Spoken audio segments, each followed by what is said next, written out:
I'm a huge fan of a one-pot dinner, and I'm also a big fan of rice. So today I'm going to show you 3 super delicious one-pot rice dinners. They're all unique, they're all easy, and they all taste great. Each of these recipes makes enough for 2 hungry people. You can easily double them to make enough for 4 hungry people, or, 2 people and a bunch of leftovers or whatever.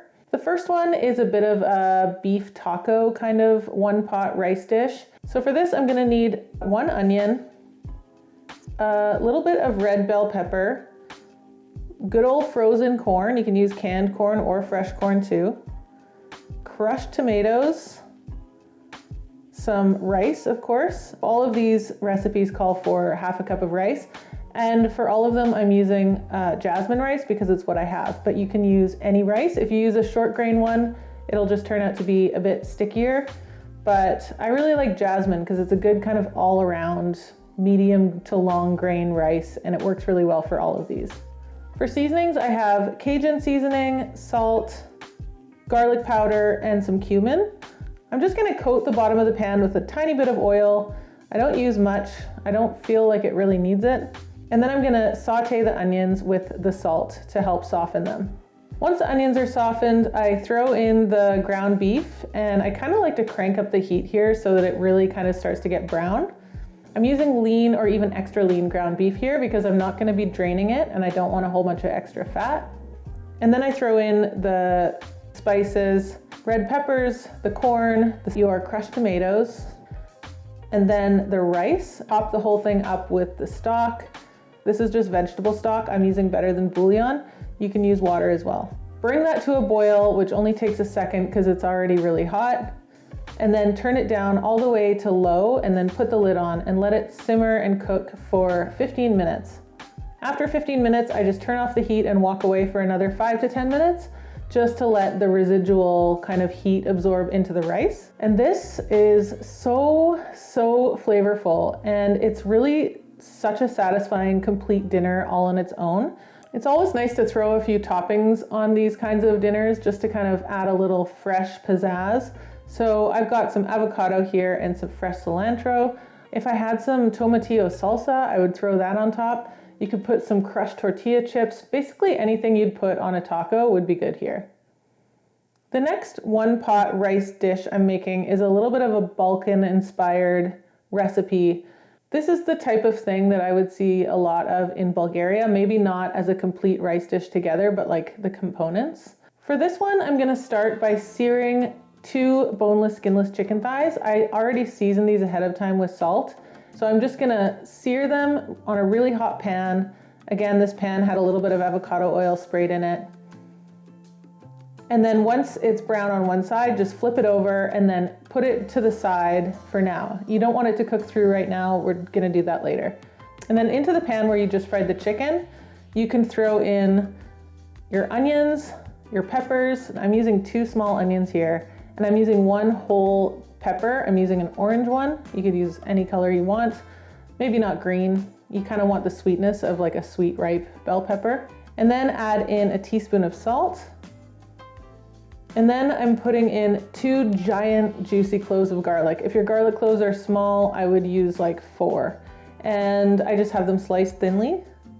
I'm using a shallow stainless steel saute pan for all of these recipes, and it's about an 8-inch pan. If you're making a double batch, you'll definitely need a larger pan. I do find it easier to use a wider pan rather than a kind of like taller, narrower pot for these recipes because it allows you to really cook the base and have enough surface area to kind of cook everything properly. Cook the peppers and onions down for a good, I want to say 8 minutes or so. You really want them to get really nice and soft and kind of jammy. And then I'm going to throw in 1 teaspoon of summer savoury. This is a really nice dried herb that is sometimes tricky to find. If you can't find it, you can use dried thyme or even oregano would work. And then I'm going to squeeze in about a tablespoon of tomato paste and add in the rice and just stir that until it kind of gets coated with all those delicious flavors. And then the stock. So I'm using better than bouillon chicken stock. You can use homemade chicken stock. Again, you can use water. It's all good. Once the rice and the stock is in the pot, you can add the chicken thighs back, just kind of nestle them into the whole mixture there. And then again, bring the mixture to a boil, turn it down to low and pop the lid on for 15 minutes. After 15 minutes, you can turn it off and walk away for 5 to 10 again. I do like to do that anytime I'm cooking rice. I just find that it really helps to kind of finish off the rice. And then I like to shred the chicken thighs. So I just use 2 forks and kind of shred them directly in the pan here. And then I'll finish this whole thing off with a big handful of parsley, chopped fresh parsley. Toss it all together, and this is so delicious. I love how jammy the onions and the peppers get. Everything has this kind of like sweetness, savouriness. It's fresh with the parsley. It's just, the flavor is deep. If I had some plain yogurt on hand, you know I would be putting a blob of that on top of this too, but I just ran out. The third and final rice dish for today is a little bit of a Thai-inspired rice dish. I love pineapple a lot, and I especially love pineapple when it's next to savory things. And I know that pineapple fried rice is a very common dish in Thailand. I've never been to Thailand. One day I hope to change that. But I wanted to do one of these one-pot wonders that incorporated some pineapple. So for this one, you want to start with onion again. Add the salt to the onion to help it sweat as usual. I'm using a little bit less salt here than with the other ones because we're going to add fish sauce later, which is very salty. And then I'm going to add in some smoked tofu. I've made this with ground pork or other proteins before, but smoked tofu is a really nice one. You can also just use regular tofu if you want. I'm using half a block.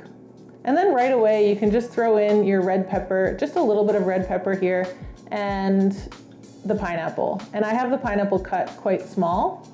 If you had any really aromatic Thai ingredients like lemongrass or kaffir lime leaves kicking around, definitely throw them in. I don't have any of that, so I'm leaving it out, but it's still gonna be really good. Then you just add in your half a cup of rice and your water. Once the water's in, you can just do the same routine as usual, bring the whole mixture back up to a bubble, and then turn it down to low, pop the heat on, 15 minutes, walk away, turn it off, you know the drill. This is the Thai-inspired rice that I've just finished cooking, and it looks delicious, although there's not a lot of Thai-ness going on yet, and that's about to change. In this little glass, I've mixed together the juice and zest of 1 lime, some sugar, and some fish sauce. This would otherwise be vegetarian, except for the fish sauce. If you want to make it totally vegetarian or vegan, you can use vegetarian fish sauce, which is available now. I think it's made with seaweed and kombu and stuff, which is great. So I'm just gonna take this saucy, flavorful mixture and dump it all over the rice. And this is gonna give it a little bit more of a Thai flavor.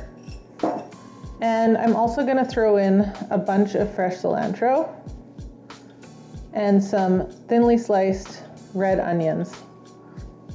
This part you can leave off and just let people add it themselves if you want, but I do like to have some cilantro and onion mixed in because I love cilantro and red onion. And now it's kind of taking on a bit more personality. Look at that. And then of course I have more cilantro, onion, and lime for finishing touches. And I also have some crushed peanuts that I crushed in my mortar and pestle, and I'm gonna throw some of those right on top. These are roasted peanuts. Ooh, so good. Okay, so I'm gonna plate it up here.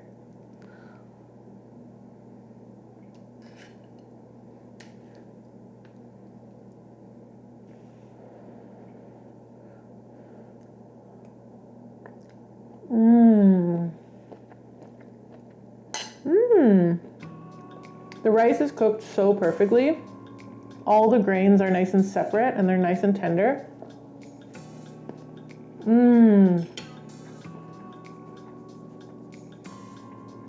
Biting into one of those little pineapples, so good.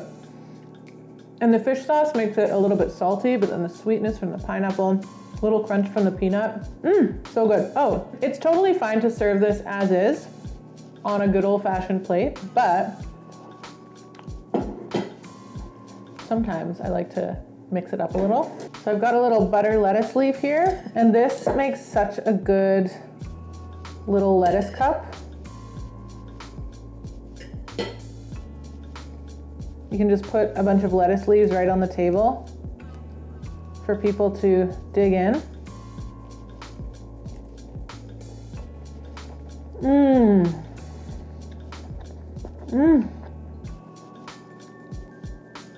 Just gonna hope I don't have lettuce in my teeth now. This one is not spicy at all, by the way, but if you wanted to spice it up, you could definitely throw in some chilies. I'm just going for the kid-friendly option here.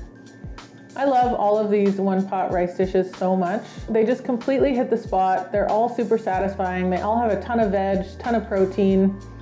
It's amazing that half a cup of rice creates that much food, isn't it? They're also really budget friendly, which is something that I think we're all looking for these days. I hope this video gave you a few new ideas for making some one-pot wonders with rice. Check the description box below for all the measurements. Thanks so much for hanging out with me today, and I'll see you next time.